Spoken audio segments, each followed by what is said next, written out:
안녕하세요. 만나서 반갑습니다. 여러분과 같이 중급 한국사 강의를 진행하게 될 김영준입니다. 우리가 지난 시간에 가보년에 일어났던 굉장히 많은 상황들 쭉 다뤄봤습니다. 정신없이 이런저런 사건들이 발생을 하고 있죠. 그리고 최종적으로 어떻게 귀결이 됐냐?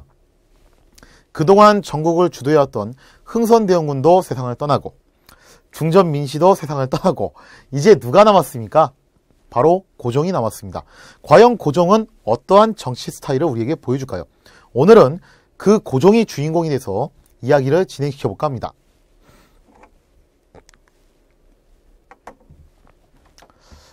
개벽이라는 게 있죠, 그죠? 천지가 개벽했다. 이제 하루아침에 세상 모든 게 바뀌어버린 거예요. 어떻게 보면은 진짜 꿈만 같은 이야기이긴 한데, 세상이 바뀌었다라고 했을 때 과연 모든 사람들이 이걸 좋아할까요? 그 바뀐 변화에 대해서 좋아하는 사람이 있는가 하면은 싫어하는 사람도 있을 겁니다.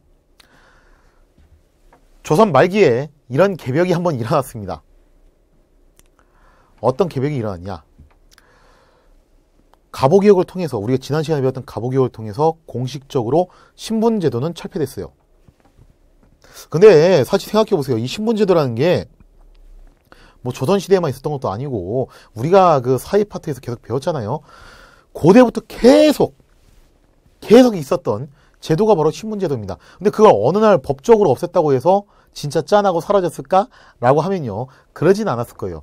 아무리 갑오개혁으로 신분제가 사라졌어도 여전히 신분차별은 잔존해 있을 겁니다. 그런데 오늘 배울 두 개의 내용축, 하나는 고종이 선포한 대한제국가, 하나는 개화파 지식인들이 만든 독립협회 이야기인데, 그 독립협회에서 진짜 천지가 개벽할 사건이 발생을 합니다.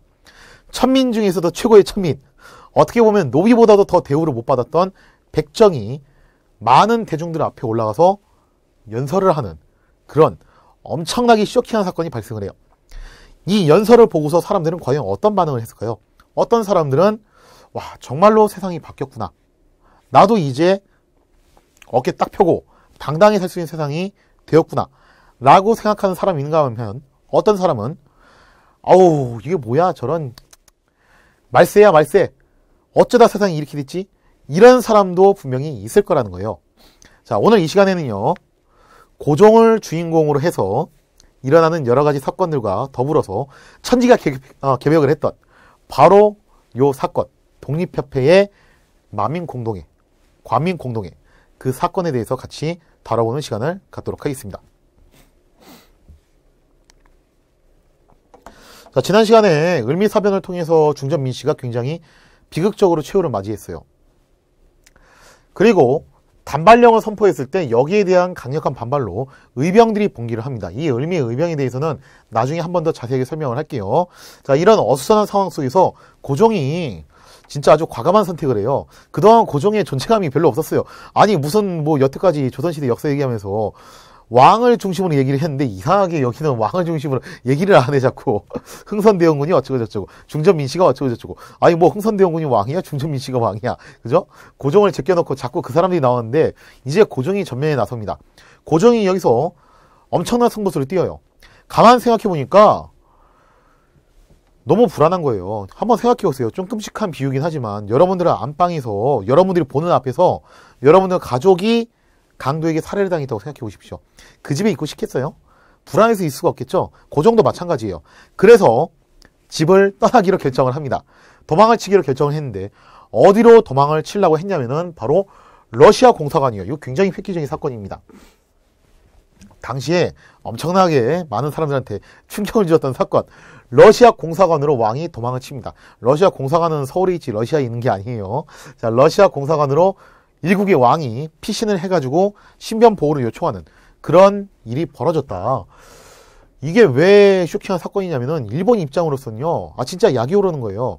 왜 일본이 명성황후를 시해를 하는 그런 엄청난 무리수를 뒀습니까? 이유가 뭐겠어요? 러시아의 영향력이 개입되는 것을 막기 위해서 그런 무리수를 둔 건데, 이제는 다 끝났다고 생각했어요. 이걸 통해서 친일 내각이 다시 또 성립이 됐고, 조선은 다시 한번 확실하게 우리의 영향력 안에 들어왔다는 것이 확인이 됐는데, 이게 웬걸, 왕이 어디로 도망가냐면 러시아 공사관으로 도망간 겁니다. 진짜 닭 줬던 개가 지붕 쳐다보는 격이에요. 러시아는 이걸로 인해서 자동으로 조선에 개입을 하게 되고 조선에는 러시아의 영향력이 커지게 됩니다. 이렇게 되면서 고종이 뭘 한 거냐면요. 요 한 방으로 러시아와 일본의 싸움을 붙여버린 거예요.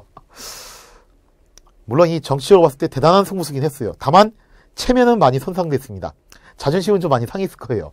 자, 어쨌거나 고종이 나름 그런 센스를 보여주면서 정치적 감각이 전혀 없진 않았다.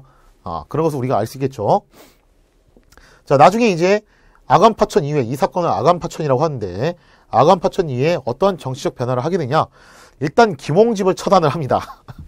그러니까 이거 진짜 김홍집이 어떻게 보면 되게 불쌍해요. 뭐 갑오개혁 때 솔직히 뭐 자기가 그게 하고 싶어서 그렇게 했겠습니까? 김홍집은요, 명문가의 자제예요. 그럼에도 불구하고 나름 개합한 인사였습니다.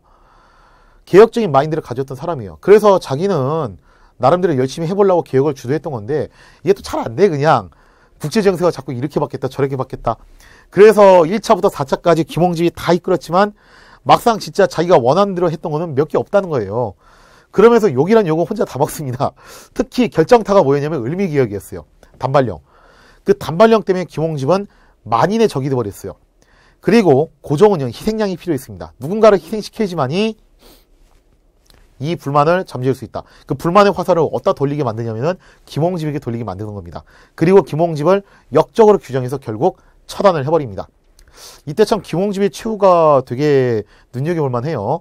고종이 아간파천을 했다는 소식을 듣고서 김홍집이 자기는 이제 끝났다고 생각을 한 거예요. 벌써 느낌이 탁 오는 거예요. 그러면 고종이 나를 가만두지 않을 것이다. 분명 전하께서 나를 제거하려고 할 것이다. 그럼에도 불구하고 김홍집은 되게 우직하게 고종을 만나러 갑니다. 그래도 내가 집정 대신인데 전하를 직접 만나 뵙고 이후에 이래서 협의를 해야 되지 않겠냐 하고서 나와요. 근데 고종은 이미 김홍집을 붙잡아서 처단하는 명령을 내렸어요. 근데 김홍집이 고종이 보낸 병사들한테 잡히기 전에 이미 죽었습니다. 왜 죽었냐면은 길거리에 딱 나오자 성남 민중들이 몰려왔어요. 야, 단발령 저거 실시하라고 한 게 쟤라며. 벌써 분위기가 그렇게 돌아가는 거예요. 저 김홍집을 잡아 죽여라 하고 둘러서서 몰매를 쳐버린 겁니다. 물론 그때 김홍집의 측근들이 도망칠 것을 권유를 했어요. 여기서 멀지 않은 곳에 일본 공사관이 있으니까 거기까지만 도망가시면 된다. 우리가 어떻게든 길을 틀 테니까 빨랑 도망가십시오. 그러자 김홍집이 의미심장한 말을 남기죠. 나는 조선의 대신이다. 조선의 대신이 어떻게 창피스럽게 외국 공사관의 몸을 의탁하겠냐. 이거 누구 들으라고 하는 소리 같은데 차라리 나는 자국민의 손에 죽겠다 하고서 결국 최후를 맞이합니다. 자, 김홍집을 죽인 다음에 그 뒤로 을미개혁 때 했던 그 내용들을 다시 뒤엎기 시작합니다. 갑오개혁 때 있었던 전반적인 개혁 노력 중에서 전부 다는 아니고 일부 부분을 다시 되돌리기 시작해요. 내각을 의정부로 환원을 시키고 23부를 13도로 다시 개편을 합니다. 이건 너무 자잘하게 잘랐다. 한 요 정도까지만 하자 하고서 13도로 개편하고 그 다음에 개혁을 중단하게 되는데 그 중에서도 뭘 중단시키냐면 먼저 단발령 이거는 철회하자. 그리고 재정에 일어나 나 이거 솔직히 마음에 안 든다. 철회하자. 중단 대여였대. 그리고 이런 거 했으니까 단발령 철회했으니까 이제 의병들은 해산해라라고 하고서 해산 권고 조칙을 내려서 결국 을미의병이 해산이 됩니다. 자, 이렇게 아간파천을 통해서 고종은 나름 자신의 정치적 기조를 보여주면서 괜찮게 출발을 했어요. 근데 문제가 뭐냐면 세상에 공짜는 없다는 거예요. 과연 여기에 대한 대가는 무엇이었냐? 아니나 다를까. 아니나 다를까. 공짜가 있을 리가 없죠. 그죠? 대가를 요구를 하는 거예요, 러시아가. 특히 열강드가 그 조약 체결할 때 뭐가 있었다고 그랬습니까? 제가 최혜국 대우라는 조항이 있었다고 그랬죠. 그죠? 여기에 근거해서 이권 침탈이 일어나게 돼요. 한 명이 달려들기 시작하니까 최혜국 대우에 근거해서 여러 명이 달라들기 시작하는 거예요. 마치 하이에나 때처럼 진짜 성난 1위 때처럼 달라들어서 조선의 이권을 놓고서 서로 물어뜯기 시작합니다. 러시아는 특히 여기서 가장 많은 이득을 챙겼는데 뭐에 관심이 많았냐면요. 역시 나무에 관심이 많았어요. 아무래도 좀 그쪽 북쪽 추운 데에 사는 나라라서 그런지 이상하게 나무 쪽에 관심이 많아서 삼림체벌권, 특히 압록강, 두만강, 울릉도 요 일대의 삼림체벌권에 굉장히 많은 관심을 두게 되고요. 그 다음에 중요한 게 이 절영도조차라는 거예요. 절영도가 어디냐면은 부산 앞에 있는 섬입니다. 조그마한 섬인데 이 섬을 빌려달라고 하는 겁니다. 이거 왜 빌려달라고 했냐면은 남하 정책 때문에 빌려달라고 한 거예요. 자, 그 다음에 한라은행을 설치해달라. 그리고 난 다음에 나중에 1903년에 용안포를 점령을 하게 되는데, 사실 정확히 말하면 용안포도 점령이라기보다는 처음엔 조차를 요구를 했어요. 빌려달라고. 여기가 어디냐면은 압록강 하구 쪽이에요. 즉 동해를 거쳐서 남해로 나갈 수 있는 저령도를 하나 달라고 하는 거고, 그 다음에 압록강을 거쳐가지고 서해로 빠져나갈 수 있는 용안포를 달라고 했는데, 요거는 조선이 잘 안 주니까 자기들이 점령을 해버렸어요. 그러면서 이것 때문에 일본과 시비가 붙으면서 러일 전쟁의 배경으로 작용을 하게 됩니다. 자, 한편 일본도 이에 질서라 이런 것 저런 거 많이 요구를 하게 되는데, 일본이 관심을 가졌던 것은 장기적으로 투자할 수 있는 거. 그러니까 러시아는 단기적으로 빼먹을 수 있는 거에 관심이 많고, 일본은 장기적으로 가져갈 수 있는 게 관심이 많아요. 특히 뭐에 관심이 많냐면은 철도 부설권에 관심이 많았다. 그래서 경인선, 경부선, 경의선 이 세 개의 철도 부설권을 일본이 다 따가게 되는데요. 경인선은 서울에서 인천까지 통로를 말해요. 원래는 누가 놓기로 했냐면 미국이 놓기로 했어요. 그거를 일본이 인수를 합니다. 그 다음에 경부선은 서울에서 부산까지의 거리인데, 요거는 처음부터 일본이 하기로 했고, 경의선은 서울에서 의주까지인데 이거는 프랑스가 하기로 한 것을 일본이 또 따가요. 근데 철도 부설권은 철도를 깔아줄 수 있는 권리거든요. 이게 왜 좋은 거냐면은, 철도를 깔아주는 그 기술은 일본이 제공을 해주는 거지만 노동력과 자금은 누가 되는 거냐면 조선이 되는 거예요. 근데 조선이 돈이 있어요, 없어요? 재정이 되게 지금 빈약하죠. 그러면 그 재정을 어디서 마련하냐면은 일본에서 차관으로 빌려오는 겁니다. 그러니까 이런 거예요. 일본이 철도를 깔아주는데 그 돈은 조선이 되기로 했어. 돈이 없으니까 그 돈은 일본에서 빌려오는 거예요. 그러면은 이자를 또 일본한테 갚아야 되죠. 이렇게 진짜 남는 장사가 어디 있어요. 자, 그리고 난 다음에 역전터라는 것을 받게 됐는데, 이것은 철도를 깐 다음에 기차역을 유지할 수 있는 유지비예요. 철도 유지비입니다. 유지비 명목으로 기차역 주변에 있는 땅들을 갖다가 거의 헐값에 받아들였으니 그것이 바로 역전터입니다. 자, 그 다음에 금강도 이제 굉장히 눈독을 들이게 되는데, 미국, 역시 금강하면 미국이죠, 그죠? 미국은 운산, 영국은 은산, 독일은 당연, 일본은 직산에 있는 금강 채굴권을 가져가게 됩니다. 참고로 이때 미국인들이 와가지고 남긴 말이 있습니다. 미국인들이 신식 기법으로 금을 채굴해내자 조선인들이 신기해서 와서 구경한 거예요. 그러자 미국인들이 오지마 만지지마 하면서 노 터치라고 말했던 것을 조선인들이 착각해서, 아, 쟤들은 금을 갖다가 노다지라고 부르는구나 하고서 노다지라는 용어가 여기서 유래되었다라는 이야기가 있습니다.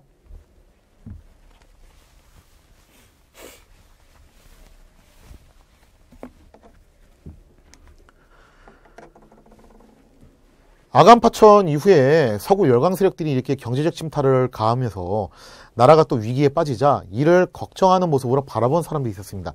그게 누구냐면요, 바로 살아남은 계아파 지식인들이에요. 이미 갑신정비 때 타격받았고 갑오기역 이후에도 타격을 많이 받아가지고 잔존 세력이 그렇게 많지 않았는데, 그나마 남아있던 사람들이 걱정을 하기 시작하는 거예요. 이대로는 안 되겠다. 우리가 뭐라도 해봐야 되지 않겠냐 하면서 시도한 게 있었으니 그게 바로 독립신문이라는 것입니다. 그러니까 이 계아파 지식인들이 그동안의 개혁정책의 실패를 통해서 나름의 얻어낸 게 있어요. 뭐냐면은 대중적 지지가 결여되면은 그 정책은 성공할 수가 없다라는 것입니다. 드디어 그걸 깨달은 거예요. 자, 그게 바로 결과물이 독립신문으로 나오게 됐는데, 미국에서 서재필이 귀국을 했습니다. 갑신정변 이후 미국으로 도망갔다가 거기서 귀국을 하면서 과거의 실패를 되풀이하지 않기 위해서 정부의 지원으로 창간한 것이 있는데, 그게 바로 독립신문이에요. 이 독립신문은 주로 급진 계아파가 주도해서 만든 것입니다. 자, 이 독립신문 사진을 보시면 아시겠지만 한글이 써 있죠. 그죠? 되게 중요해요. 최초의 한글 신문이었다.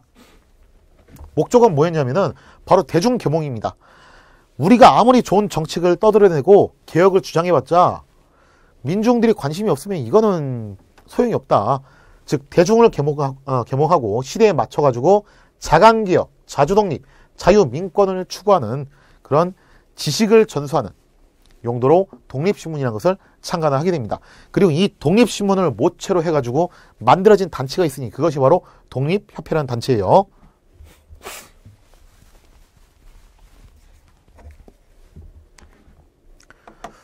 자, 이 독립협회는 누가 창설을 했냐라고 하면요, 서재필, 윤치호, 이승만 등의 계아파들이 여기에 가세를 했습니다. 이 이름들이 참 재밌어요. 서재필은 일단 급진파예요. 근데 윤치호는 온건파입니다. 윤치호는요, 갑신정변을 상당히 비판했던 사람이에요. 저 김옥균의 무리가 경거망동했기 때문에 개혁이 실패한 거 아니냐. 그렇게 성급하게 서두르지 말고 차분히 했어야 되는데 이건 진짜 문제가 있다라고 하면서 윤치호가 김옥균을 맹렬하게 비판한 적이 있어요. 근데 그 급진파인 서지필과 온건파인 윤치호가 손을 잡았습니다. 그리고 여기에 새로운 뉴페이스, 젊은 피가 새로 수혈이 됐는데 그 사람이 누구냐면 이승만이에요. 어디서 많이 들어봤는데 이승만? 누구지? 우리나라 초대 대통령. 여러분들 이승만이 우리나라 초대 대통령이라서 현대시대 사람 같죠? 이 사람은 조선시대 사람이에요. 이승만이 여기서부터 등장을 하기 시작합니다. 나중에 대한민국 대통령 이승만은요 굉장히 보수적인 인물이에요. 근데 이 시대까지만 하더라도요 아직 젊으니까 굉장히 이 사람은 개혁적인 마인드의 사람이었습니다. 그리고 여기에 또다시 익숙한 이름이 나오니 누구냐면 바로 이완용입니다. 정부 관료들도 관심을 갖기 시작하면서 가세하기 시작하는데 이완용이요 이때까지만 해도 뭐 좀 괜찮았어요. 우리가 생각하기엔 이완용은 망고의 역적, 매국노의 아이콘 이렇게 생각하기 쉬운데 이완용이 진짜 변질되고 타락하고 제대로 흑화돼가지고 매국노의 상징이 됐던 것은 을사조약 때부터고 요때까지만 하더라도 나름 개혁적인 마인드를 가지고 있는 관료였습니다. 근데 참 우리가 생각해보면 그래요. 이 독립협회에 있었던 사람들 중에서 상당수가 친일파로 변질이 돼요. 왜 이들이 그런 선택을 하게 되었는지는 나중에 설명을 한번 할 겁니다. 그런 좀 안타까운 행보를 받게 되지만 일단 아직까지는 이들은요 개혁적인 마인드를 가지고 있는 사람들이었다. 이렇게 기억을 해두시고요. 자, 이들이 했던 계몽활동이 무엇이었냐? 일단 크게 2기로 나눌 수 있습니다. 1896년은 아간파천을 단행하면서 이들이 고종으로부터 황궁을 요구를 하면서 서양 열강 세력의 이권 침탈을 막아내던 시기였어요. 그러면서 주로 계몽활동에 초점을 뒀습니다. 그러다가 2기로 넘어갔을 때는 이때가 1기고 2기로 넘어갔을 때는 정치활동으로 넘어가던 시기가 있어요. 자, 먼저 1기 계몽활동부터 얘기를 하자면요. 우리가 역시 초점을 둬야 되는 것은 민중들을 계몽해야 된다. 그동안 개혁이 왜 실패했냐? 민중들을 설득하지 못해서 실패한 거 아니냐? 자, 그러면서 독립신문을 통해서 이미 설득 작업은 들어갔지만 좀 더 확실하게 계몽을 하기 위해서 뭔가 상징적인 것이 필요하다. 제가 지난 시간에 잠깐 언급했던 거 있죠? 이번 시간에 자세하게 하겠다고 말했던 그 건축물 바로 독립문입니다. 이 독립문이 세워진 곳이 되게 의미심장해요. 조선이 청하고 4대 관계를 맺으면서 뭐 청뿐만 아니라 역대 중국 왕조들과 4대 외교 관계를 맺으면서 중국 사신이 오잖아요. 그러면은 서대문 밖에 보면은 거기에 영은문이라는 것을 설치를 해요. 왕이 거기까지 나와가지고 중국 사신을 맞이를 합니다. 그리고 중국 사신을 맞이해서 정식으로 인사를 하는 곳이 어디냐면은 영은문 뒤에 설치된 모화관이라는 곳이에요. 자, 그런데 이 영은문과 모화관은 쉽게 말해서 조선과 중국 사이의 그 4대 외교의 상징적인 장소였단 말이에요. 독립협회가 뭐라고 하냐? 이미 청과의 종족 관계는 다 끝났는데 갑오개혁 때 그 선포로 다 끝나버렸는데 아직도 사람들 마음속에는 그 4대주의가 찌들어져 있다. 이거를 우리가 타파하기 위해서 어떻게 되냐? 독립문을 어디다 세워버리냐면 영은문을 헐어버리고 그 자리에 세웁니다. 굉장히 이거 획기적인 거죠. 그죠? 그리고 모화관을 허물어버리고 그 자리에 독립관을 신설을 해요. 그러면서 대중들한테 설파하는 거예요. 자, 보십시오. 우리는 더 이상 중국의 속방이 아닙니다. 자주 국권을 갖고 자유민권을 갖고 앞으로 나아가야 합니다. 그 상징적으로 저희가 영은문을 허물고 독립문을 세우고 모화관을 허물고 그 자리에 독립관을 세웠으니 여러분들은 이 사실을 부디 깨달으십시오.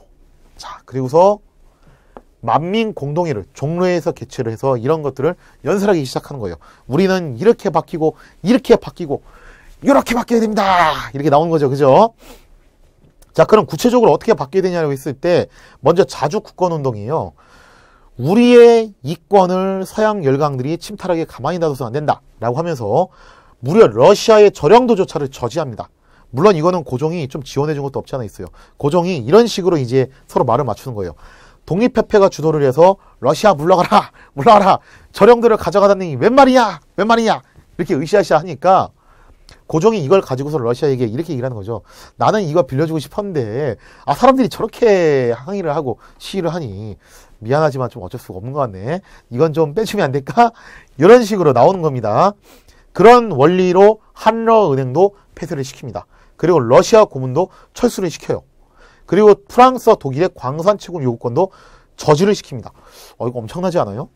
그동안 옛날에 그 흥선 대원군 때야 뭐 이런 열강들하고 수교를 안 했지만 중전 민씨가 집권을 했을 때 서양 열강들의 요구에 이건 진짜 무슨 글로벌 호구도 아니고 계속 다 들어줬단 말이에요. 그걸 갖다가 이거 해주면 이거 해주고 저거 해주면 저거 해주고 심지어 보너스 덤으로 얹어주고. 그런데 일반 민중들이 나서가지고 하나로 단결하니까 그걸 막아냈다는 겁니다. 굉장히 이거 중요한 사건이에요. 자, 그 다음에 자유민권운동.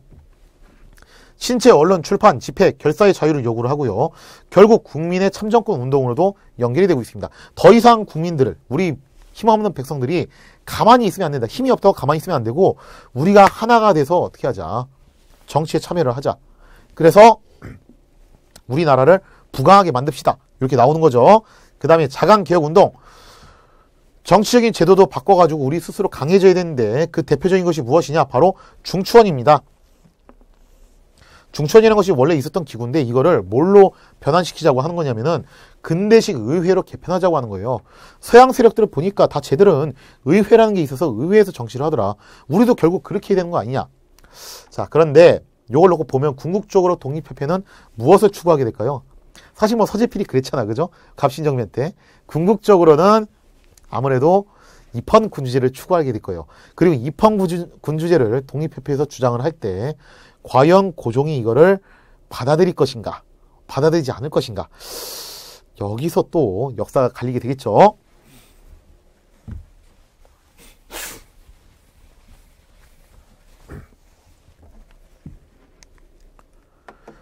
자, 이제 독립협회 활동 2기로 넘어갑니다. 고종이 황궁을 했어요. 황궁하고 나름 이제 자신감을 되찾고 국정을 운영하고 있습니다. 자, 그러자 이제 독립협회도 러시아의 세력은 어느 정도 저지를 했다라고 보고 2기 정치활동으로 본격적으로 넘어갑니다. 자, 그러면서 개최했던 게 뭐냐면은 바로 요 관민공동회예요. 이제는 일반 민중들 뿐만 아니라 공무원들까지 합쳐가지고 대중집회를 열기 시작합니다. 그러니까 이 만민공동회와 관민공동회가 한 획을 그었던 사건인 건 뭐냐면은 옛날처럼 그냥 사람들 모아놓고 뭐 그냥 하고 싶은 얘기하고 그런 장터에서 시장바닥에 떠들지 그런 게 아니라 요즘에 우리가 알고 있는 그런 집회 형식으로 사람들을 모아놓고 군집해놓고 거기서 연설을 하는 그런 사건이었다는 거예요. 그리고 이 관민공동회 때 누가 나와서 연설을 하냐면은 아까 잠깐 언급했던 백정 백정 출신의 박성춘이라는 사람이 와서 첫 연설을 합니다. 그 광경을 봤을 때 사람들의 반응은 엇갈렸겠죠. 어떤 사람들은 감동의 눈물을 흘렸을 것이고 어떤 사람들은 정말로 세상이 변했구나라는 그런 기대감을 가졌을 것이고 어떤 사람들은 아이고 말세야 말세 이랬을 겁니다. 자, 어쨌거나 이 관민공동회가 개최가 되면서 여기서 뭘 발표하냐면은 헌의육조라는 걸 발표를 해요. 헌의육조는 무엇이냐, 이렇게 바꿨으면 좋겠습니다라고 6가지 개혁 내용을 건의를 한 건데 이게 개혁 내용을 뜯어보면요, 겉으로 보기에는 고종의 왕권을 인정하고 그것을 우리가 보좌해 주겠다라는 뜻으로 보일 수 있어요. 근데 그 뉘앙스를 좀 자세히 들여다보면요, 결국 어느 쪽을 얘기를 하는 거냐면 입헌군주제를 얘기하는 거예요. 궁극적으로 봤을 때. 그래서 이 헌의육조에서 핵심적으로 봐야 될 건 뭐냐면은 바로 중천관제입니다. 의회를 공식적으로 설립을 해서 국회의원은 50명을 두되 25명은 전학해서 뽑으시고 25명은 우리 독립협회에서 뽑겠습니다. 이렇게 나오는 거예요. 그럼 결국에는 국정은 원래는 왕이 운영하는 건데 이거를 갖다가 나눠서 의회에서 가져가겠다는 거잖아요. 뭔가 입헌군주제 냄새가 나죠. 그죠? 그 다음에 또 재정의 일원화를 요구합니다. 근데 고종은 재정의 일원화를 싫어했던 사람이에요. 그래서 그걸 원래대로 돌렸는데 이걸 다시 재정을 일원화시키자고 하는 거예요. 자, 여기서 재정의 일원화 정의하면 이래요. 갑신정변에서는 호조로 일원화시키자. 그 다음에 제1차 갑오개혁에서는 탁지 아문으로 일원화시키자라고 했고, 그리고 여기 헌의육조, 독립협회에서 발표했던 헌의육조에서는 탁지 부로 일원화시키자라고 이야기를 합니다. 이거 차이를 좀 잘 기억하셔야 돼요. 자, 그러자 고종이 좋아하겠습니까? 처음에는 독립협회에 대해서 지원을 좀 해줬어요.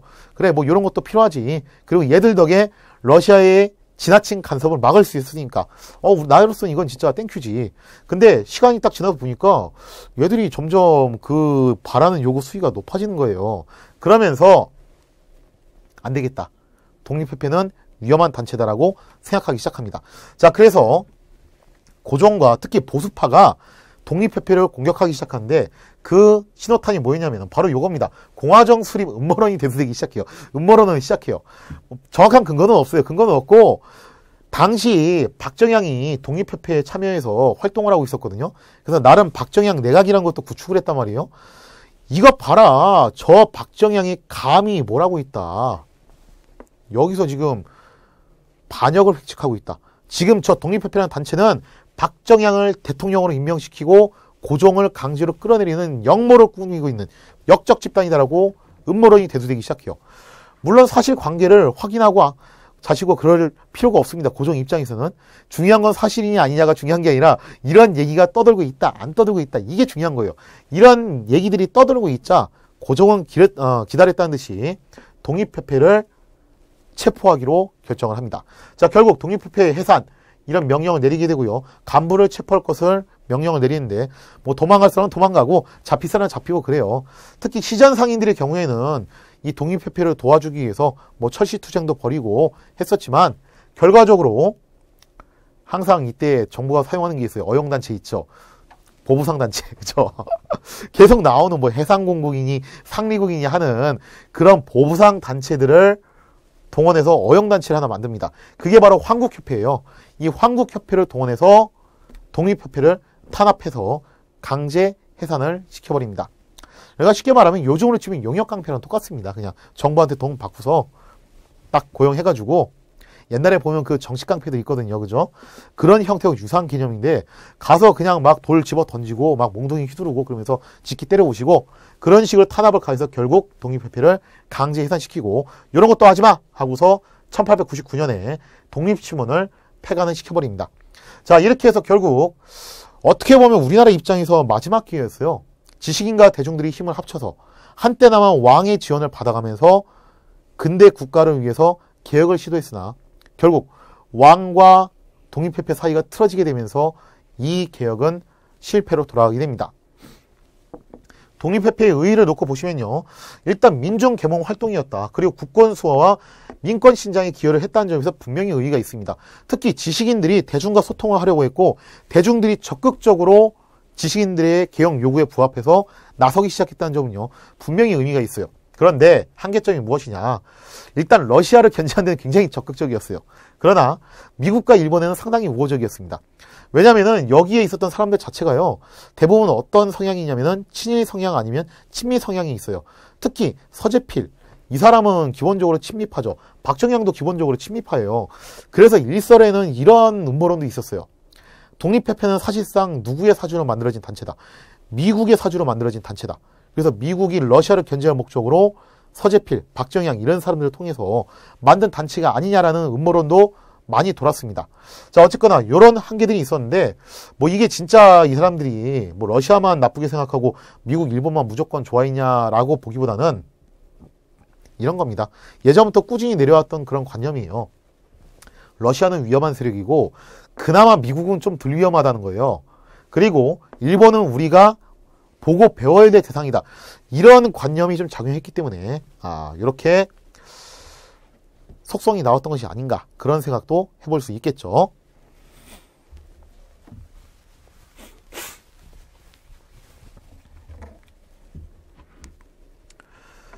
자, 어쨌거나 독립협회를 강제로 해산시킨 고종. 도대체 무슨 생각으로 이걸 했을까?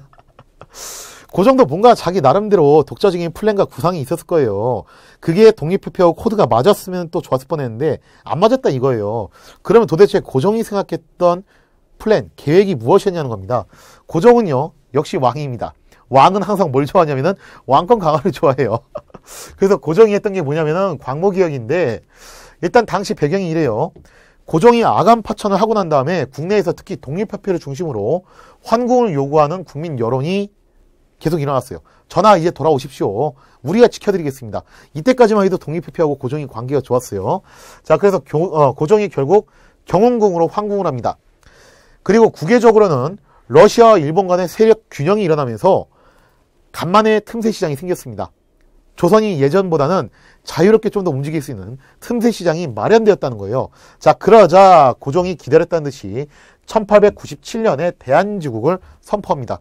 우리나라 역사상 처음이자 마지막 공식적인 제국이에요. 자, 그래서 연어를 뭘 쓰냐면은 중요해요. 광무라는 독자적인 연어를 또 사용하게 되고요. 원구단이라는 곳에서 즉위식을 거하게 되는데, 이 원구단은 지금 현재 거의 철거되고 얼마 남아있지 않아요. 일제시대에 다 철거되고 뭐만 남았냐면은 황궁우라고 불리는 요 정자 하나만 남았습니다. 이 정자에서 뭘 했냐? 하늘의 제사 지내는 걸 했어요. 하늘의 제사는 누구만 지냅니까? 황제만 지내죠. 원래는 못했어요. 조선의 왕들은. 근데 그거를 거행하게 되면서 우리도 이젠 제국이다. 요거를 선포를 하는 거죠. 그런데 호박에 줄 긋는다고 이게 수박이 됩니까? 그죠? 그냥 제국이라고 선포한다고 해서 이게 진짜 다 제국이 되냐 했을 때, 그래요. 그에 준하는 힘이 있어야 되잖아요. 심지어 전통적인 중화 제국이었던 청도 힘이 없으니까 일본한테 완전히 깨지면서 나락으로 굴러떨어졌습니다. 근데 이름만 대한제국으로 바꿨다고 해서 뭐가 달라지겠어요? 뭔가 달라져야 될 거 아니에요. 그래서 그 정도 나름 생각한 게 있어요. 1899년 사실상 이제 독립협회를 거의 탄압을 하던 그 시점에 어떠한 개혁을 진행하게 되냐. 일단 정치에서 기본적인 개혁 방침을 이렇게 잡습니다. 구본 신참이다. 즉 옛 것을 본받아서 새로운 것을 추가하자. 어떻게 보면은 동도서기론식의 개혁 정치예요. 그러니까 고종은요, 급진기아파가 주장하는 그런 문명 개혁은 이런 건 싫은 거예요. 왜냐하면 그거 하면 자기 기득권을 내놔야 된다는 거거든요. 그래서 동도서기론 쪽으로 방향을 잡아요. 대한제국 국제를 제정을 하게 되는데 뭐 말하는 거냐? 대한제국에서 최고 통수권자는 누구다? 바로 황제인 나 고종이다. 이거를 선포한 겁니다. 이걸 선포했던 게 바로 요건데 독립협회에서 입헌군제 비스무리한 얘기를 하고 재정에 일어나 하자고 얘기를 하고 하니까 좋아하겠냐 이겁니다. 고종이. 당연히 코드가 안 맞겠죠. 여기서부터. 자, 그리고 원수부를 설치를 하는데 가만 보니까 옛날에 감히 진짜 건방지게 훈련대가 왕궁을 공격하는 바람에 명성황후가 시해됐단 말이에요. 이런 일은 다시는 일어나면 안 된다. 군대를 누구보다도 내가 가장 강력하게 통제를 해야 된다고 하면서 원수부를 설치해서 군대를 장악하게 됩니다. 자, 그러면서 결과적으로 뭐에 초점을 맞춘 거냐면 포커스가요. 황제권 강화예요. 왕권 강화하는데 포커스가 맞춰진 겁니다. 그러다 보니까 이게 동시에 일어났던 사건이거든요. 대한제국이 선포되고 광무개혁이 일어났을 때, 그리고 그때 때마침 독립협회는 이기 활동을 벌이고 있었어요. 단순한 민중 계몽이 아니라 정치 개혁 운동을 위해서 열심히 이런저런 얘기들을 하고 있었는데 보면 내용이 맞아요, 안 맞아요? 서로 코드가 안 맞는 거예요. 그러니까 충돌이 일어나는 겁니다. 자, 그리고 고종은요, 경제 부분에서는 그냥 전통적인 거 하는 거예요. 하던 거. 양전사업 하는 겁니다. 양지 아문을 통해서 양전사업을 실시했다. 참고로 요 아문 여러분들 좀 헷갈리시면 안 돼요. 이게 아문이라고 해가지고 꼭 그때 갑오개혁 때 만들었던 그 아문만 생각하시면 안 되고요. 아문은요, 언제도 쓰이냐면은 그냥 관청명을 또 아문으로 쓰일 때도 있어요. 그래서 이게 갑오개혁 때 그 아문하고는 상관이 없고 그냥 관청명으로 쓰인 아문입니다. 자, 그 다음에 일부 지계가 발급되었다. 이거 좀 중요합니다. 지계는 뭐냐면요, 토지 소유 증명서예요. 이 토지 소유 증명서를 일부 지역에 한해서지만 발급을 했어요. 그래서 이거 가지고 일본하고 나중에 좀 논쟁이 생겨요. 일본은 우리가 조선을 일제식민지를 하면서 동양척식 주식회사 설립하고 조선총독부에서 토지조사령 선포하면서 토지 소유 증명서를 발급해줬다. 그게 처음 시초다라고 주장을 하고 우리나라 학자들은 뭐라고 하냐? 무슨 소리냐, 이때 했다. 다만 전국적으로 못했을 뿐이야. 그리고 너네가 식민지배 안 했으면 우리는 다 했을 거야. 요거 가지고 좀 논쟁이 생깁니다. 자, 어쨌거나 일부긴 하지만 처음으로 토지 소유 증명서를 국가에서 발급해줬다. 그게 바로 지계라는 겁니다. 자, 그 다음에 고종도요, 요쪽에 생각이 좀 있는 거예요. 상공업을 진행해야 된다. 우리가 너무 공자와 맹자를 할 게 아니라 기술을 좀 강조해야 된다고 하면서 드디어 문과를 누르고서 누가 좀 뜨기 시작하냐면은 이공계가 뜨기 시작합니다. 그게 바로 여기서부터 시작돼요. 자, 사회적으로 봤을 때는 근대적 공장과 회사를 설립하고 나중에 다 언급을 하겠지만 전차, 전화 이런 것들이 도입되고 또 경인선도 요때 본격적으로 개통이 됩니다. 교육을 놓고 보면요, 중학교 관제가 선포되면서 한성중학교가 설립이 되고요. 기술 강조한다고 그랬죠? 그래서 기술학교 같은 거 나오는 거예요. 그리고 아까 전에 말씀드린 대로 이공계 교육 강조하기 때문에 실업교육이 이때부터 강조가 됩니다.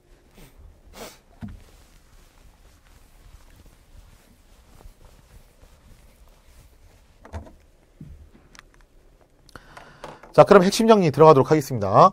을미사변 이후 고종은 아간 파천을 단행했다. 이렇게 하면서 러시아의 영향력이 강화되었다고 그랬죠. 아간 파천으로 단발령, 재정의 일원화 등이 중지되었고요. 그 다음에 의병들, 을미 의병들에 대해서도 해산 권고 조칙이 떨어졌습니다. 러시아는 저령도조차 한러은행 설립, 산림 체벌권 등을 요구했는데 특히 저령도조차는 왜 했냐? 남하 정책 때문에 했다고 그랬어요. 일본은 철도 부설권을 획득하여 역둔토는 철도를 유지하기 위한 그 유지비 명목으로 가져왔다고 했습니다. 독립신문은 우리나라 최초의 한글신문이다. 중요하고요. 독립협회는 계합파 인사와 일부 정부 관료가 결합하여 창설했고요. 독립협회는 민중계몽으로 독립문, 독립신문, 만민공동회를 개최했다. 이런 겁니다. 여러분들 이제 깨어나야 됩니다. 더 이상 옛날 사고방식에 젖어 살면 안 됩니다. 한글을 아시는 분은 우리가 독립신문을 발간할 테니 이 한글을 보고 깨달음을 얻으시고, 한글을 모르시는 분은 우리가 독립문을 건설할 테니 이 독립문을 보고서 깨달음을 얻으십시오라고 만민공동회에서 이연사 소리 높여 외칩니다. 이렇게 나오는 거죠. 그죠? 독립협회는 자주국권 운동으로 열강의 이권 침탈을 막았는데 특히 저령도조차 저지하고 한러은행 폐쇄하고 러시아의 고문들을 철수시키고 이런 업적들을 냈다고 그랬어요. 독립협회는 자유민권 운동으로 국민참정권 운동을 요구하였다. 자, 그러면서 이제 독립협회는 자강개혁 운동으로 중추원 관제 개편을 요구했는데 본격적으로 2기 활동으로 넘어가게 되죠. 독립협회는 관민공동회를 개최하여 헌의 6조를 건의했는데 이 관민공동회에서 누가 연설했다? 백청 출신 박성춘이 연설을 했다. 자, 그리고 헌의 6조를 통해서 특히 중추원 관제, 입헌군주제 비슷한 얘기를 하고요. 또 재정을 어디로 일어나시키자고 그랬어요? 탁지부 쪽으로 일어나시키자는 얘기도 이때 나옵니다. 독립협회는 보수층의 모함과 황국협회의 공격으로 결국 해산을 당했고요. 고종은 황국 후에 뭐 했냐라고 하면은 대한제국을 선포했어요. 그러면서 우리나라 처음이자 마지막으로 공식적인 제국이 이때 선포됩니다. 고종은 원구단에서 대한제국 황제를 즉위했고 하늘의 제사를 지내던 그 건물을 황궁이라고 불렀죠. 광무개혁은 9번 신참, 결국 옛것을 본받아서 새로운 것을 추가하자. 요걸 바탕으로 황제권 강화가 목적이었고요. 광무개혁 때 일부 지역에 토지 소유 증명서인 지계가 발급되었습니다. 자, 그럼 실력 형성 문제 풀어보도록 하겠습니다. 1번. 다음 사건의 결과 일어나는 역사적 사실로 올바른 것을 보기 위해서 고르시오. 1896년 고종은 을미사변 이후 신변의 위협을 느낀 나머지 러시아 공사원을 피했대요. 그죠? 피하는 아간 파천을 단행하였다. 이 사건을 인해 국내에서는 러시아의 영향력이 강해졌으며 김홍집 내각이 처단당하고 갑오을미 개혁 내용 중 일부가 처리되었습니다. 자, 관련된 거 골라보겠습니다. 결국 아간 파천이죠. 그죠? 러시아가 저령도조차를 요구했다. 맞죠? 그죠? 남하를 위해서 이거 요구했고 을미 의병이 발발했다. 근데 이 사건의 결과라고 보긴 그렇죠. 그죠? 을미 의병은 단발령과 을미사변의 결과지 아간 파천의 결과는 아닙니다. 오히려 아간 파천의 결과 을미 의병을 해산시켰다고 그랬어요. 니은은 아니고 디귿. 한러은행이 설치되었다. 물론 나중에 독립협회에 의해서 폐쇄되긴 하지만 일단 이 요구가 나왔고요. 일본이 간행이전 확대를 요구했다. 언제 찍은 얘기예요 이거는. 그죠? 조청 상민 수륙 무역장정이 체결되면서 일본이 제물포 조약 때 딴지를 걸죠. 그러면서 조일소, 조규, 불옥, 속약 이것이 나오면서 새로 개정이 되면서 간행이정을 확대해달라. 10리에서 50리, 50리에서 100리로 확대를 시켜서 사실상 내주무역을 허가받았습니다. 이거는 임오곤란 이후 조청 상민 수륙 무역 장정이 체결된 무렵, 즉 제물포 조약이 체결된 무렵이었기 때문에 요 사건 아간 파천과는 관련이 없습니다. 답은 기역과 디귿이니까 몇 번이 되겠습니까? 5번이 되겠습니다.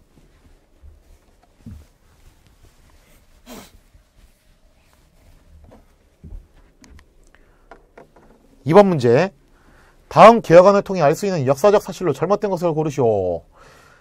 외국인에게 의지하지 말고 관민이 합심하여 황제권을 공고히 할걸. 이렇게 놓고 보면은 뭔가 황권 강화 뭐 이런 쪽으로 여러분들이 오해하실 수 있어요. 근데 그 뒤에 내용을 잘 보셔야 돼요.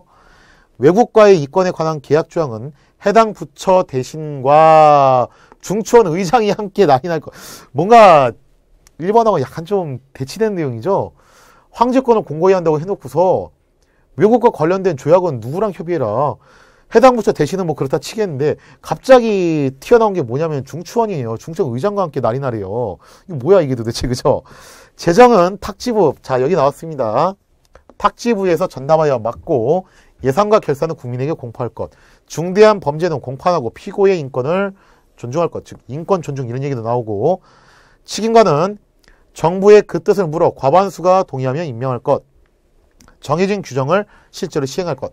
자, 이 6가지 조항이 나왔습니다. 이게 뭡니까? 헌의 6조예요. 독립협회가 관민 공동회 개최하면서 우리나라는 이렇게 바뀌어야 됩니다라고 제시했던 6가지 개혁 내용, 헌의 6조입니다. 제가 얘기했죠. 겉으로 보기에는 고종의 황제권 강화를 위해서 말을 하는 것 같지만 실제로는 뭐다? 중천의 그 권력을 강화시켜서 입헌군주제 비슷한 방향으로 나가려고 했다는 거예요. 그래서 이런 2조에 있는 내용, 그 다음에 3조에 있는 내용, 특히 4조 같은 내용들, 이런 것들이 고종의 심기를 거슬렸다는 겁니다. 자, 그러면은 이 개혁안을 통해 알 수 있는 역사적 사실로 잘못된 거 골라볼게요. 1번, 중추원관제는 최초의 국민참정권 성격을 갖는다. 어떻게 보면은 이런 의회를 설립하자는 얘기 처음 나왔죠. 그죠? 맞아요. 2번, 황제는 무한한 권력을 갖는 전제 정치를 추구한다. 아니죠. 그죠? 혼자 해결하지 말고, 황제 혼자 맘대로 하지 말고, 해당 부처 대신 중청 의장과 함께 날인하라고 그러잖아요. 그죠? 자, 그러면은 이게 잘못됐네요. 얼핏 생각하면은 요것 때문에 맞는 말처럼 보이겠지만 이거는요, 독립협회도요, 사실 그렇잖아. 정면으로 덤벼들기는. 그래서 일단 바탕을 깔아놓는 겁니다. 우리가 역심을 품으려고 그런 게 아니라 이거 황제폐하 위해서 이러는 거예요. 그러면서 이렇게 바꿨으면 좋겠습니다라고 그 뒤에 하고 싶은 말을 하는 거예요. 결국 황제권을 절대적으로 인정하는 그런 전제군주정을 얘기하는 게 아니라 이런 얘기도 오히려 입헌군주정과 비슷한 이야기를 하는 겁니다. 2번 틀렸고요. 3번, 인권을 존중하는 내용을 담고 있다. 4조에 나와 있죠. 그죠? 4번, 재정을 일원화시키고자 하였다. 여기 3조에 나와 있죠. 그죠? 5번, 관민공동회에서 결의한 국정개혁안이다. 관민공동회에서 이 헌의 6조가 발표됐다고 했습니다. 자, 그러면은 잘못된 것은 몇 번입니까? 2번의 답은 2번이 되겠습니다.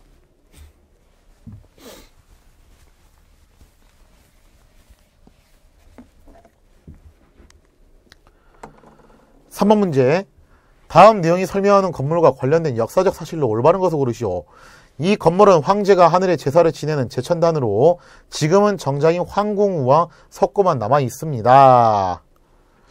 자, 황궁우, 요 정자고 석고는 돌로 만든 이제 북이라는 것인데 남은 게 요거밖에 없대요. 원래 이게 어디에 있으냐면 원구단에 있었다고 그랬죠. 그죠? 근데 일제가 나머지를 철거해버리고 요거만 남겼다고 했습니다. 그리고 원구단은 뭐 하는 곳이었다고 그랬죠? 고종이 황제로 즉위하고 여기서 하늘에 제사를 지냈다라고 했죠. 자, 그러면은 이와 관련된 역사적 사실 올바른 거 골라보겠습니다. 1번, 영은문이 있던 자리다. 영은문이 있던 자리 뭐예요? 그걸 허물고 그 자리에 섰던 문이 뭐냐면은 바로 독립문입니다. 1번 아니죠. 2번, 독립협회가 이곳에서 계몽교육을 실시했다. 여기가 어디냐면 독립관이에요. 모화관 허물고 독립관을 세우고 거기서 계몽교육을 실시를 했습니다. 2번 아니고 3번, 고종이 황제에 즉위하여 대한제국을 선포했다. 요게 답이네요. 그죠? 4번, 흥선대원군에 의해 중건되었다. 이거는 경복궁이고, 5번, 급진기아파가 갑신정변의 거사를 일으킨 곳은 우정국입니다. 자, 따라서 3번의 답은 3번이 되겠습니다.